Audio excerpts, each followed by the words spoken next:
A human's blood saved an alien girl's life, and she gave him a unique reward. Cargo hauling wasn't the most glamorous job in the galaxy, and Elias knew it better than anyone. For most of his adult life, he'd traveled from one forgotten colony to another, lugging crates of everyday goods no one bothered to think twice about. The highlight of his week was usually a cup of halfway decent coffee. Assuming his temperamental auto kettle didn't short-circuit and melt the mug, he prided himself on keeping his head down, never asking questions about the politics of whichever station he landed on. Bribes to corrupt customs officers were just another line in his budget. Ship repairs ate up the rest. So when he docked at a small refueling outpost on the fringes of known space, his mind was already on the mundane tasks ahead. Offload the cargo, fix the sputtering thrusters on his aging vessel, and maybe, just maybe, find a caffeine source that didn't taste like synthetic sludge. Yet fate, or pure dumb luck, had other plans in store for him. He was wandering a deserted corridor in search of the station's medical bay, hoping to bargain for a stronger painkiller for his throbbing back, when he nearly tripped over a figure collapsed near the refuse disposal area.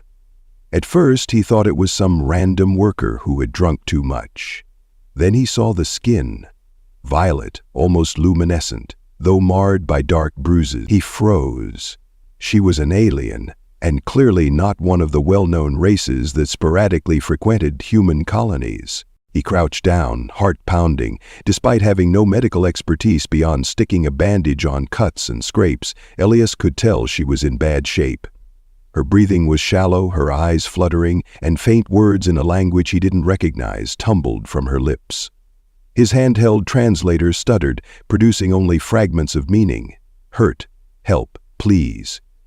It was that final word, please, that made him act. He scooped her up in his arms, ignoring the protest in his lower back and the spatter of luminescent fluid that stained his coveralls. The outpost's medical bay was located at the far end of the corridor. The fluorescent lights flickered ominously overhead, reflecting how run down the entire station was. Elias kicked open the door, startling a grizzled chief medic who was halfway through a cup of tea. The man took one look at the alien girl and swore. He ran scans, tapped the machine as though it were an uncooperative pet, then finally tossed his hands in the air. She's not human. No telling what her internal physiology's like. We don't have the equipment, and we sure as hell don't have the data. The words seemed final, a death sentence spelled out in monotone. Elias swallowed, eyes fixed on the girl's pallid face. Something in him twisted, an unwillingness to let someone die alone on a backwater station. His mouth worked before his brain could catch up. "Isn't there anything you can do?" The medic looked at him with an exasperation that bordered on pity. "Son, we can keep her comfortable, that's it." Elias clenched his jaw, looked at the monitors displaying bizarre, unreadable vitals, and felt a reckless determination surge through him. "What if," he began, hating how naive he sounded, "what if we tried a transfusion from me?" He didn't realize how absurd it was until the medic's expression told him so. The man barked a humorless laugh. "You want to pump your blood into an alien whose system we can't even map out? That's the dumbest idea I've heard in a decade, and I've seen some truly stupid decisions around here." Elias had no counter-argument, just a gut feeling that told him it was better than doing nothing.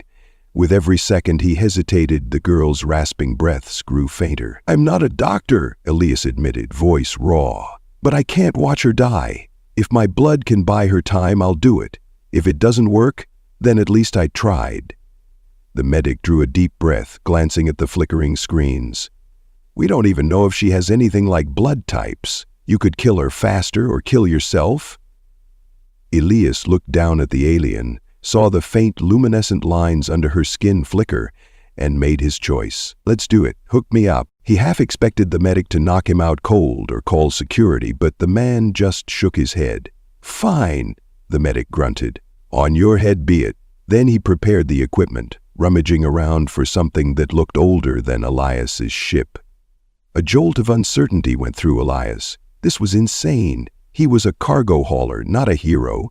He had no right to be making life or math calls, yet here he stood, rolling up his sleeve, allowing a needle to slide into his vein and his blood to flow into an alien he'd found minutes earlier. She didn't even know his name. He didn't know hers. Lights overhead flickered. Something in the diagnostic console crackled. The alien's eyes flew open, glowing gold. For a split second, Elias thought he saw sparks race across her skin.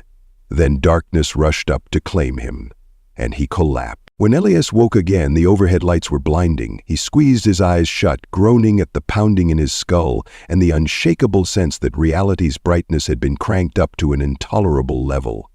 He was lying on a cot, a ragged blanket draped over him. The smell of antiseptic and stale air assaulted his senses, magnified far beyond what he was used to. "You're awake," came the medic's gruff voice. "Should be out cold for another day or so, given how much blood you gave." Elias blinked, forcing his eyes to adjust. The girl, is she—" He couldn't finish the question, exhaustion tangling his tongue. "Alive," the medic answered shortly. "Got herself off that bed about half a day ago like nothing happened. Nearly fried my scanner doing it, too." Elias lifted his head, wincing at a wave of dizziness. Just then, someone else stepped into view. The alien girl, looking stronger than any patient in critical condition had the right to be. Her violet skin held a faint luminescent glow, and her golden eyes studied him with an intensity that made his heart skip. She bowed her head slightly. "You saved me?" she said, her voice accented yet surprisingly clear. Thank you." Elias tried to speak but coughed instead, his throat dry. She took a step forward, then hesitated, as though uncertain of her welcome. "My name is Leon," she managed softly. "I owe you my life." Before Elias could muster a reply, he felt a strange pressure at the edges of his consciousness, like someone lightly tapping on a closed door in his mind. His vision pulsed, and an echo of Leon's presence brushed against his thoughts. He nearly jerked away, frightened. What in the universe was that? She met his startled gaze, looking equally uncertain. "I apologize. The bond formed by your blood, it connects us more deeply than I realized." Elias blinked, not sure he'd heard correctly. "Bond?" The medic snorted. "She's been going on about some alien mind link or something. Personally, I've got no clue, but your scans are all over the place." Elias stared. "Mutating? That's not a word I like hearing about myself." The medic shrugged, clearly spent on dealing with cosmic anomalies. "I didn't sign up for alien gene therapy, so I'd appreciate it if both of you would kindly find another station to blow up." Leon frowned, as though offended on Elias's behalf. "He has risked his life for me. I will not leave him alone in this." She turned to Elias, her eyes so luminous they seemed to pierce the stale air. "Our blood is woven together. You have granted me what my body lacked, but in return you may inherit traits of my people." Elias tried to form a witty retort, but his mind spun with the revelation. He had barely enough energy to swing his legs over the edge of the cot without toppling. How was he supposed to process a potential species swap? His entire life had been about staying under the radar, ignoring grand adventures. Now, by playing the Good Samaritan, he'd been dragged into something bigger than he could grasp. Leanne, sensing his turbulence, placed a gentle hand on his arm. "I will help you," she said. He couldn't decide whether to be comforted or terrified by that promise. He told himself it was all temporary, just a bizarre fluke that would fade once he recovered. But the next morning, Elias awoke to hear an alarm beeping in the corridor 5 decks above him, loud and insistent, as though it were right next to his bed. He smelled something burnt that he later discovered was toast in the station's cafeteria, located 2 sectors away. Panic rose within him. His senses were dialed up beyond human norms, and Leon explained it was just the beginning. Her people were linked to certain energies in the universe, more attuned to the ebb and flow of life forces. By sharing her blood, Elias was now forcibly plugged into that same current. It made no sense to him, a self-described average guy, but the evidence was too glaring to dismiss. He stepped out into the cramped corridor, only to stumble at the vivid clarity of everything around him. The metallic walls, chipped and scuffed, suddenly seemed alive with micro-scratches. The air tasted stale, yet layered with 1,000 subtle scents. A random passerby gave him a wide berth, as though sensing something off. Elias just wanted a moment of normalcy. He found the medic fiddling with a broken scanner in a corner of the bay. "You," Elias began, hating how desperate his voice sounded. "Tell me there's a drug or something that can dial this back." The medic looked up, eyebrows furrowed. "I'd love to, but I'm fairly sure there's no pill for half-human, half-whatever-she-is transitions." Elias closed his eyes. Half-human. That concept rattled him to his core. Leon stepped forward, her presence once again brushing his consciousness like a shy visitor. "I can teach you to control it," she said. "In time, it will not overwhelm you." Elias let out a shaky breath. "Great. So I'm some kind of cosmic side project now? I can't exactly go back to hauling crates if I'm on the verge of hearing every beep in the station." Leon's gaze was calm, a serenity that both soothed and irritated him. "You do not have to do this alone." He was about to retort when a station-wide alert blared overhead. "Unidentified vessel docking at Bay 3. All security personnel report immediately." Elias' insides twisted. He didn't know why, but a primal dread coiled in his gut. Leon's posture stiffened. "They've come sooner than I thought." Elias frowned. "Who?" She didn't reply, only grabbed his wrist and pulled him toward the corridor leading to the docking bay. The docking bay was a mess of flashing lights and shouting voices when they arrived. 3 figures in dark, segmented armor stood at the entrance to a sleek black ship that did not resemble any human craft Elias had seen. Station security lined up in a ragged semicircle, weapons drawn but clearly outmatched by the newcomer's advanced gear. The lead figure retracted his helmet with a sharp hiss. His skin was the same violet hue as Leanne's, but instead of her gentle eyes, his glowed with cold intensity. Leanne stopped dead in her tracks. Elias felt a tension radiating off her, an unmistakable wave of dread that echoed in his own mind. "You should not be here," the alien said, voice echoing in the bay's acoustics. Leanne lifted her chin defiantly. "I have every right." The alien's gaze snapped to Elias, narrowing when he sensed the trace of their shared bond. "And you," he said, sounding almost disgusted, "are an abomination." Elias nearly laughed at the absurdity, but one look at the alien's face told him this was deadly serious. The security chief barked an order for them to stand down, but the alien ignored the command. "You have meddled in matters beyond your comprehension," he spat at Elias. "By sharing blood with her, you risk unraveling what our people hold sacred." Something hot flared in Elias's chest. He was scared, yes, but also angry at being spoken to like a virus. "I saved her life," he said through gritted teeth, "because no one else would." The alien's lip curled. "You do not understand what you have done. Her physiology is bound to energy flows you cannot fathom. You are human. You are limited." Leanne stepped forward, putting herself between them. "He is changing. He is no longer just human." The alien's eyes flashed, "which is precisely why he must be contained." He lifted a wrist device, and Elias felt a pulse in the air, a static wave that made the hair on his arms stand on end. Station security officers backed away, fear etched into their faces. Elias's heart hammered. This was the sort of cosmic threat that had him wishing he'd stayed in bed. Leanne reached for Elias's hand, locking her fingers with his. That same peculiar mental brush flooded his thoughts, sharper this time, as though she were giving him strength. The alien hesitated, gaze flicking between them with calculation. "We will return," he said at last. "He is an anomaly that cannot be allowed to roam free." Then he and his armored companions vanished in a shimmer of light, leaving behind stunned humans and the acrid tang of ozone. Elias sagged against a nearby railing, adrenaline crashing. Security officers murmured in confusion, some demanding answers from Leanne, others checking the station sensors to see how the visitors had bypassed every protocol. Leanne's grip on Elias' hand relaxed, but she didn't let go. "They will not give up," she said softly. Elias looked at her, chest tight. So? I'm a target now? She nodded, her expression torn. Yes, and so am I. He let out a ragged laugh. Great! So not only am I losing my humanity, I've also got interstellar assassins chasing me. She squeezed his hand gently. I am sorry. A wave of sincerity washed through him. He wasn't sure if it was from her, from the bond, or from his own jumbled emotions, but in that moment he believed her apology was genuine. He tried to go about his day, but every time he stepped into the corridor he felt eyes on him.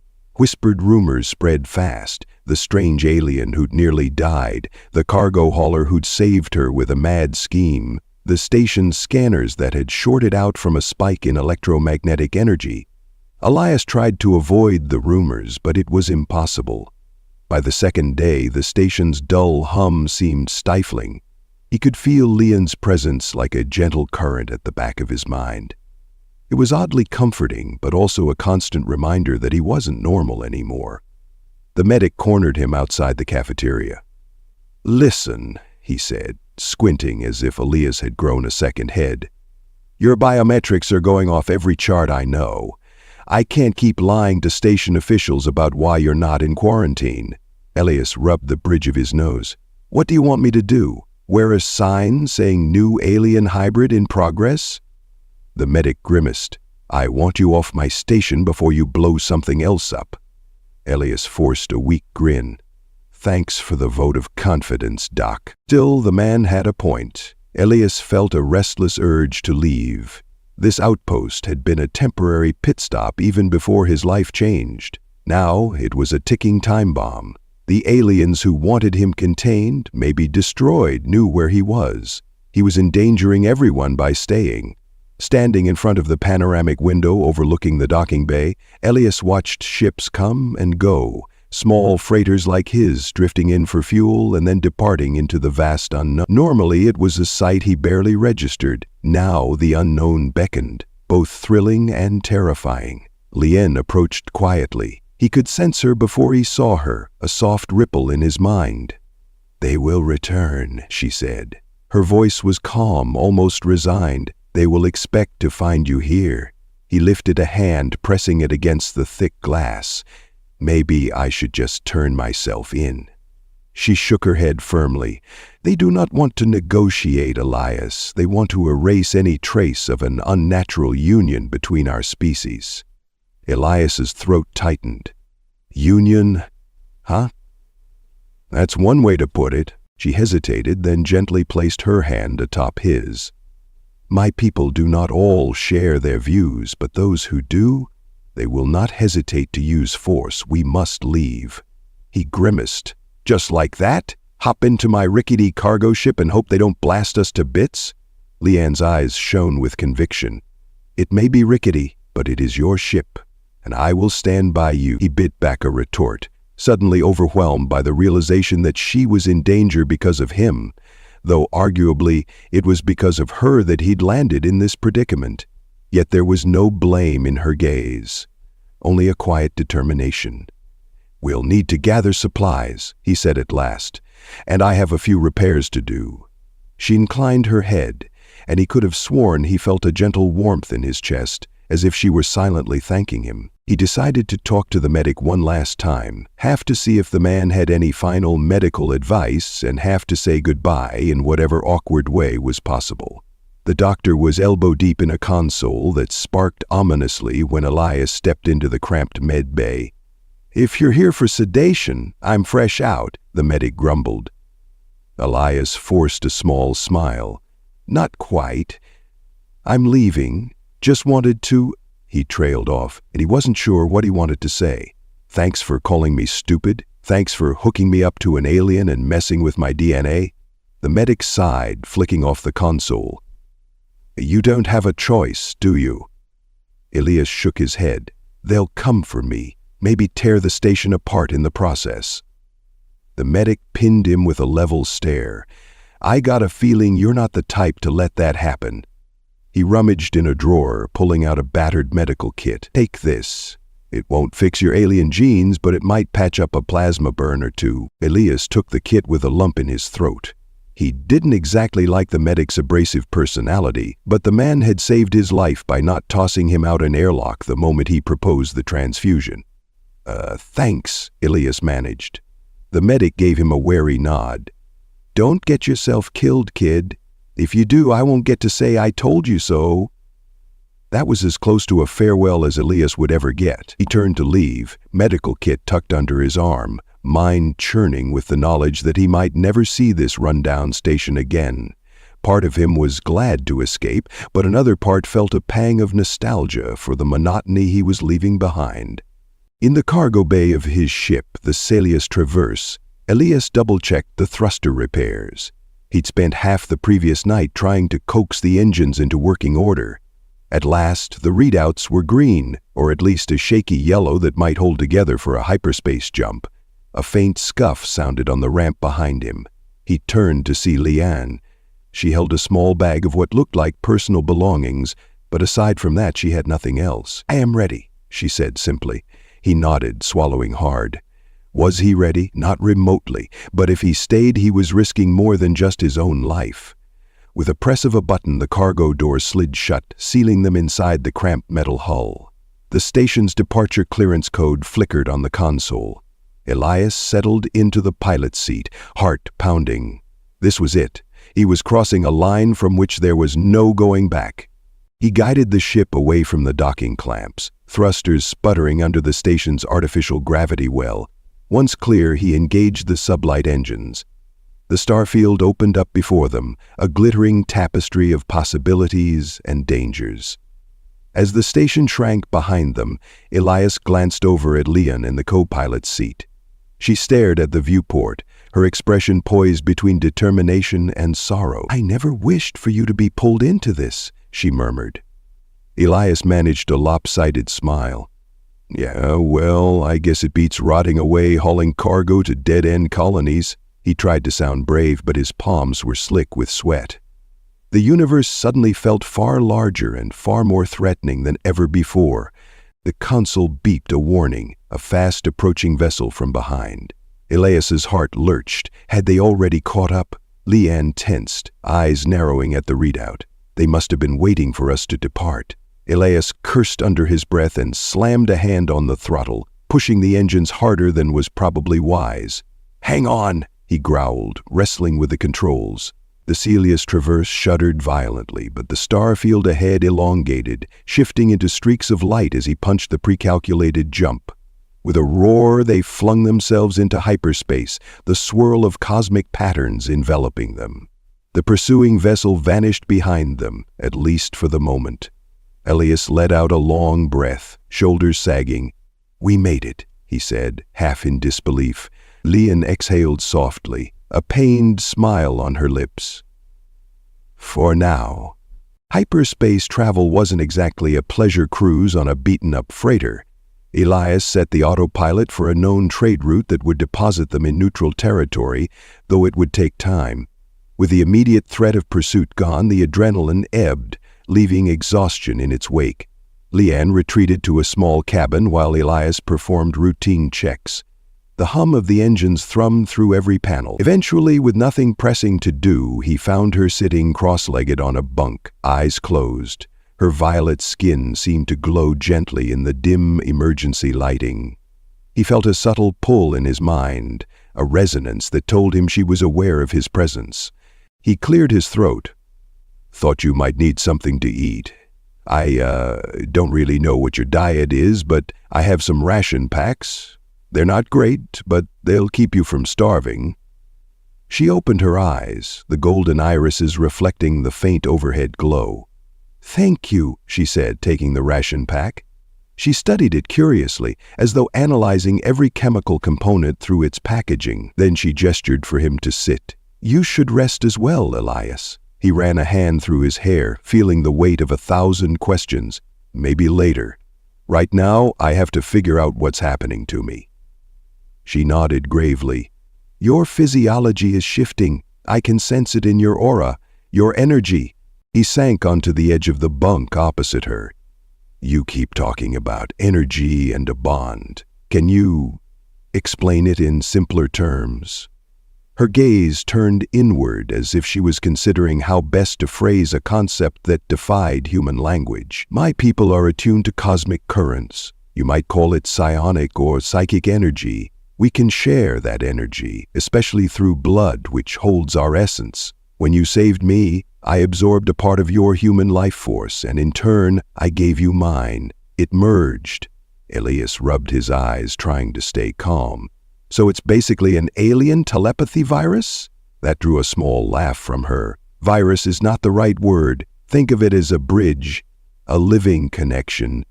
He felt a flutter of panic, which she must have sensed. Does this mean I'm not fully human anymore? He asked, voice barely above a whisper. Her eyes softened.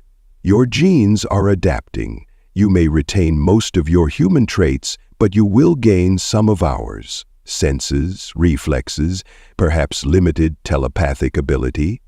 Elias recalled levitating in his bunk for a fleeting moment that morning, drifting off the mattress before crashing back down when he passed. That certainly wasn't standard human behavior.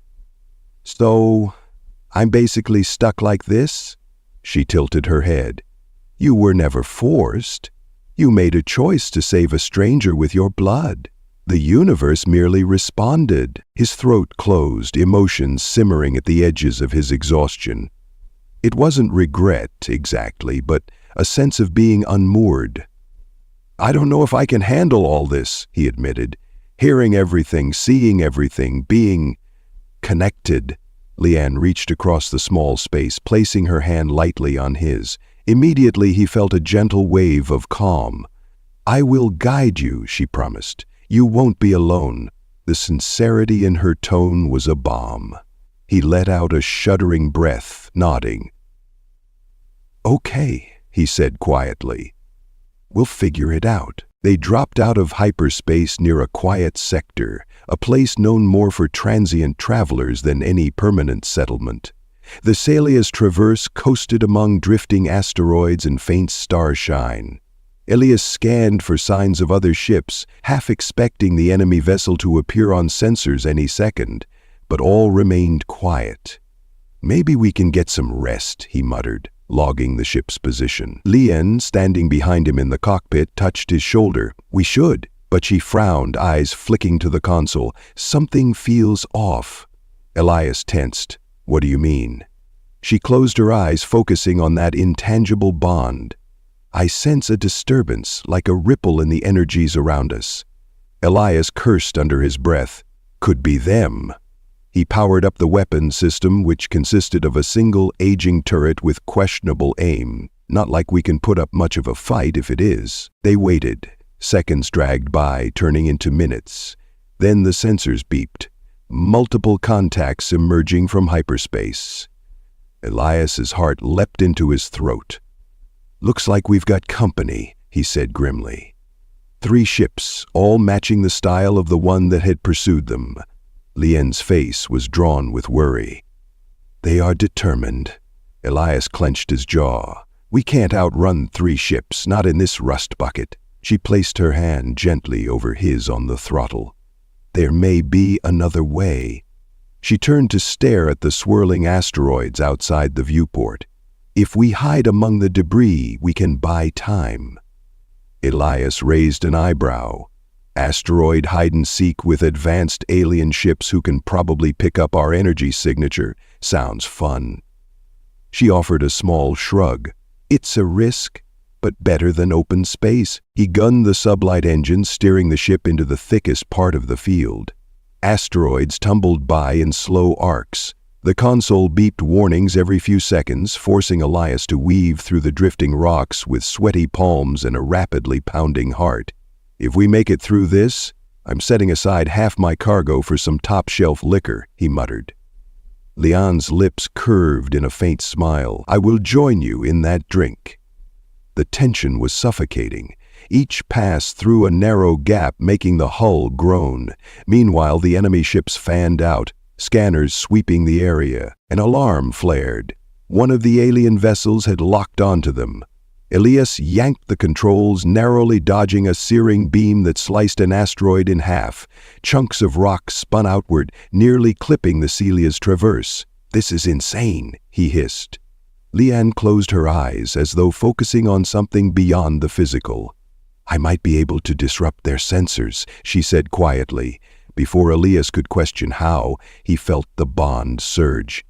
It was like her consciousness drew upon his, forming a unified pulse that rippled out. The console lights flickered. The ship's systems groaned. But for a moment, the scanning beams from the alien vessels sputtered. A wave of dizziness crashed into Elias. He fought to steady the ship, ignoring the pounding in his skull. "Next time, maybe give me a warning," he gasped. Leon's voice was strained. "I am sorry. That took more from you than I expected. But it worked." The enemy ships faltered, struggling to recalibrate. Elias seized the opening, blasting the engines at full tilt, punching free of the asteroid belt's edge. The swirling dust and shattered rock provided cover, but there was no telling how long it would last. He set coordinates for another jump, grateful that the hyperdrive was charged enough for one more leap. With a final push, the Celia's traverse slipped back into hyperspace, leaving the pursuers behind once more. Hours later, they emerged in a safer region of space, safe being relative. Elias suspected nowhere was truly secure now that these aliens wanted him, but at least they had a reprieve. He powered the engines down to minimal thrust, letting them drift in a remote corridor far off standard trade lanes. Exhaustion weighed him down like a lead blanket. Leon guided him to lie on the small cot in the cabin, examining his face with concern. "You must rest. Drawing upon our link in that way can strain your mind." He tried to protest, but his body betrayed him, limbs trembling from exertion. He mumbled something incoherent before passing out. When he finally woke, the ship's chronometer indicated he'd been out for almost a full day. Leon sat nearby, her posture tense as she studied a flickering console display. A wave of embarrassment washed over him. He wasn't used to being the weak link, especially not in his own ship. "You okay?" he rasped. She turned, relief softening her features. "I am well. More worried about you." Elias shrugged, forcing himself to sit up. "I'm not dead yet, so that's something." He ran a hand through his hair, mind whirling with everything that had happened. "So, we can do that energy trick more often?" She shook her head. "It is not something to use lightly. It drains us both, but it might be the only advantage we have if they keep hunting us." He sighed. "Yeah, about that. We can't spend the rest of our lives jumping from one hidden spot to another." She nodded, eyes shadowed. "I know. But I also know that if we attempt direct contact, the faction that opposes our union will imprison or kill you." Elias snorted bitterly. "Great options." She paused, then spoke in a careful tone. "Not all of my people agree with that faction. Some might be curious or open-minded about what you represent. If we found a neutral place to approach them, we could reason with them." Elias eyed her skeptically. "You think reason will matter when they think I'm an abomination?" Leanne sighed. "Perhaps not, but we can't face them alone." He fell silent, mulling over the impossibility of their situation. He was stuck in a body that was shifting day by day, adopting alien traits he didn't understand. Meanwhile, an entire advanced race saw him as a cosmic threat, all because he'd done what felt right in a desperate moment. "I never asked to be special," he murmured. Leon's gaze was gentle. "Often the most significant changes come unbidden." He studied her face, noticing faint stress lines around her glowing eyes. She was carrying a burden too, trapped between worlds, labeled a fugitive by her own people. His heart clenched with empathy. Maybe it was the bond, or maybe it was simple compassion, but he reached out and covered her hand with his. "We'll figure it out together." She nodded, and he sensed the gratitude radiating from her like a warm beacon. They decided to move again under the cover of darkness, though in the vacuum of space, darkness was relative. Elias plotted a course to an old mining outpost that humans and various other species occasionally used as a black market trading hub. It was the kind of place where questions weren't asked, and if you had enough credits, you could buy basic repairs or new transponder codes. Leon stayed quiet during the flight. Her thoughts turned inward, occasionally warning Elias that she sensed flickers of distant pursuit. They managed to slip into the outpost's orbit unchallenged, docking at a rickety platform that rattled ominously under the Celia's Traverse's weight. Stepping onto the outpost, Elias was immediately assaulted by the stench of unwashed crowds and cheap industrial fumes. Neon lights blinked in haphazard patterns advertising questionable services. He tightened his grip on the small blaster at his hip. Leon pulled a hood over her hair, trying to hide her striking features. Their plan was simple: stock up on supplies and slip away before drawing attention. But plans rarely went smoothly for Elias these days. They soon discovered rumors had spread about a human with alien powers and a violet-skinned runaway. A few shady characters recognized them from station bulletins or overheard chatter. More than once, Elias caught whispers about a bounty. Leon tensed each time, her eyes scanning the crowd for danger. Eventually, they managed to purchase a few essential parts for the ship's failing reactor, plus some questionable rations that at least resembled food. Just as they were leaving, two individuals stepped out from behind a rusted bulkhead, blocking their path. Elias' heart jumped. Their skin was human, or close enough, but the gear they wore had the same sleek alien aesthetic. They might have been mercenaries hired by the faction hunting him. "We don't want trouble," Elias said evenly, though his pulse thundered. One of them smirked. "That's good, because trouble has found you either way." Before Elias could respond, Leon moved with surprising speed. Her hand glowed faintly and a ripple of energy passed through the air, shoving both men backward. They stumbled, disoriented. Elias grabbed her hand and made a break for it, sprinting down the corridor while voices shouted behind them. Adrenaline surged. He ducked around corners, weaving through the labyrinth of shops and walkways until they burst out onto the docking ring. The Celia's Traverse loomed ahead, battered but their only refuge. They scrambled inside, sealing the hatch as shouts echoed down the corridor. "Go!" Leon urged. Elias fired the engines, ignoring warning lights that indicated half a dozen system issues. The docking clamps released, and he maneuvered the ship out of the outpost with less finesse than he'd have liked. They soared into open space once again, hearts pounding. "That was too close," Elias muttered, wiping sweat from his brow. Leanne's breathing was ragged. "This is what they'll keep doing, sending hired guns or loyalists after us until we're cornered." Elias let out a bitter laugh. "Guess we're never short on excitement, huh?"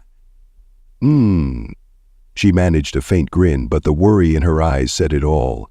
They were running out of places to hide, and each encounter carried more risk. In the cramped cockpit, Elias found himself staring at the console readouts, exhaustion tugging at his mind. They had a patchwork of coordinates for places they might hide or seek help, but each one came with unknown risks. Leon silently watched him, the bond humming gently in the background of his thoughts.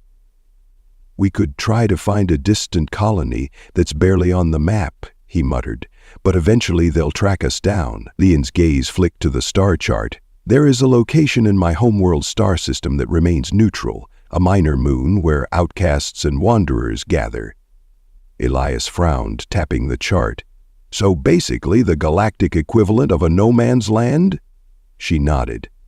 "No official government presence. My people seldom patrol it because it holds no strategic value. If we could land there and send a message to someone sympathetic." His gut twisted with uncertainty. "You really think we can find someone sympathetic in the same species that wants me dead?" Leon looked away, her voice subdued. "I must try. I owe you that much." Elias rubbed his temples, glancing at the diminishing fuel reserves. "Fine, it's not like we have many options." A certain resignation slipped over him. He was so far out of his comfort zone that he no longer remembered what normal felt like. At least Leon seemed confident they could find a sliver of hope on that moon. They set course, pushing the Celia's Traverse to its limits. Days blurred together in a haze of hyperspace hops, micro-jumps to mislead potential pursuers, and tense moments scanning for any sign of the relentless faction. During one nerve-wracking pit stop on a small station, they traded some spare parts for fuel. Elias practiced controlling the heightened senses that had plagued him. Lian guided him through rudimentary exercises, meditation to dampen the extraneous sounds, concentration to keep from floating off the floor in low gravity. Despite the seriousness of the lessons, Elias often found himself cracking jokes, mostly to keep the looming dread at bay. She indulged his humor, occasionally smiling with gentle amusement. Still, he couldn't ignore the gnawing guilt that he might be pulling her into deeper danger. One night, while Lian dozed in the co-pilot's seat, he found himself staring at her face, illuminated by the soft console lights. She was so alien, yet he felt closer to her than anyone he'd known. A swirling sense of protectiveness mingled with awe. Her people's blood now ran in his veins, changing him from the inside out. He wondered if she felt the same sense of responsibility toward him, if that was why she hadn't abandoned him at the first chance. The bond they shared was more than just genetics. It was a choice. His choice to save her life, and her choice to stand by him. When they finally emerged from hyperspace near the moon Lian had mentioned, Elias peered through the viewport at a barren, rocky surface pocked with craters. A few scattered lights indicated settlement clusters. He guided the ship down to what appeared to be a small landing platform carved into the side of a ravine. The atmosphere was thin but technically breathable for humans. At least that's what the outdated charts claimed. Lian stared out, shoulders tense. "There is a settlement just over that ridge," she said quietly. "It's a haven for those who can't return to my homeworld." Elias huffed. "So, if they're all exiles, will they really care about your cause?" She pursed her lips. "Some might not, but others, they might know of a faction that believes in peaceful coexistence." They disembarked, stepping onto the dusty moon surface. A canopy of dull stars flickered overhead, muted by the moon's sparse atmosphere. The settlement was little more than a series of domed modules connected by pressurized walkways. Elias felt tension coil in his gut. Every time he set foot on new territory, he expected armed guards to leap out, but the path remained silent. Inside, the domes were dimly lit, filled with a mishmash of alien refugees, drifters, and smugglers. Lian led the way, her hood pulled low, while Elias tried to keep his senses from overloading. Faint whispers tugged at his mind. He realized these were the quiet thoughts of those around him. He hurriedly refocused, not wanting to violate anyone's privacy, especially not on a moon full of potentially dangerous exiles. They found a small communal hall where travelers bartered for goods. Lian spoke to a wiry alien whose features vaguely resembled hers. Their words were hushed, tense. Elias caught snippets of conversation. The faction, new hybrid, no place among us. It didn't sound promising. Eventually, the man pointed them toward an enclosed booth, presumably where someone with more influence resided. Lian's face was stoic as she led Elias inside. A tall figure waited in the gloom, clad in robes that shimmered with subtle patterns. Unlike the armed enforcers they'd encountered, this individual seemed almost scholarly, with intricate jewelry that glowed softly in the darkness. "You've brought a human with you," he said, his voice resonant. "An unusual choice, given the trouble that follows you, Lian." She bowed her head in respect. "I had no choice. He saved my life and our blood has been joined. We need guidance." Elias braced himself. Another alien judge, probably about to declare him a menace. But to his surprise, the robed figure stepped closer, lifting a hand in a gesture of curiosity rather than aggression. "You are truly bonded?" he asked Elias, ignoring Lian for the moment. Elias swallowed. "Apparently. I didn't exactly plan it, but here I am." The robed alien studied him, eyes reflecting pinpoints of the overhead lights. "Remarkable. I sense the currents of our people within you, braided with your human essence." Lian's expression brightened with fragile hope. "You do not condemn him?" The figure shook his head slowly. "Condemned? No. This is new, unprecedented. The ruling faction might fear it, but knowledge is never gained without risk." Elias let out a breath he hadn't realized he'd been holding. Maybe they'd finally found someone who wasn't trying to kill him. The figure introduced himself as a scholar devoted to bridging gaps between civilizations, a minority viewpoint among Lian's race. He explained that centuries of tradition had made them wary of mixing with humans, who were seen as brash and destructive. But the scholar believed in the potential of unity. "Your bond," he said softly, "could be a key to proving that two races can share life and spirit without unraveling either." Elias listened, uncertain how to feel about being labeled a symbol of cosmic cooperation. He just wanted to survive. Yet the scholar's words stirred something in him. For the first time, he sensed a greater purpose. Maybe what had happened wasn't just a fluke. Maybe it was the start of something bigger. They spent hours talking, or rather Lian and the scholar did, discussing the intricacies of their people's beliefs.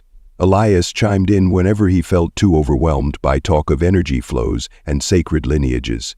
The scholar offered to hide them in the settlement, but it was obvious they'd be in constant danger if the hostile faction discovered their location. "You must reach those among my kind who still have influence," the scholar suggested. "Show them proof that this union has not led to calamity." Lian agreed, though her eyes shone with uncertainty. "That will be difficult, but we must try." Elias felt a pang as he realized this meant throwing himself even deeper into alien politics. But what choice did he have? If they never confronted the faction, they'd spend the rest of their lives running, and if they tried to contact them directly without allies, they'd be arrested or worse. So once again, they planned to leave, this time with an encrypted message from the scholar that might open doors if delivered to the right people. "Take care," he said, placing a hand gently on Lian's forehead in what looked like a traditional blessing. He turned to Elias, offering a nod. "And you, be strong. You carry more weight than you know." Elias managed a tentative smile. "Trust me, I feel it every second."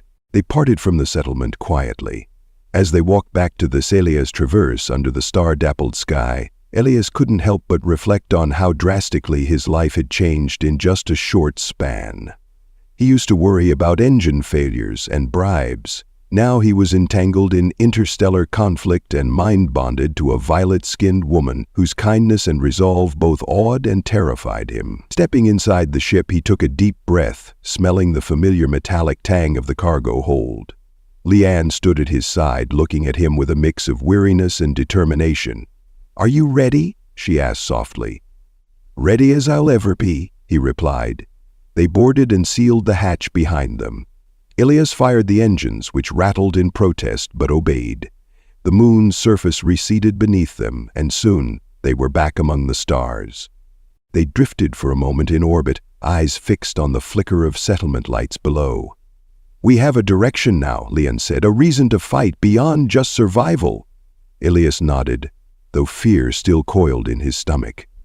"I never wanted to be a symbol, but maybe it's better than running forever." He glanced at her. "At least I'm not doing it alone."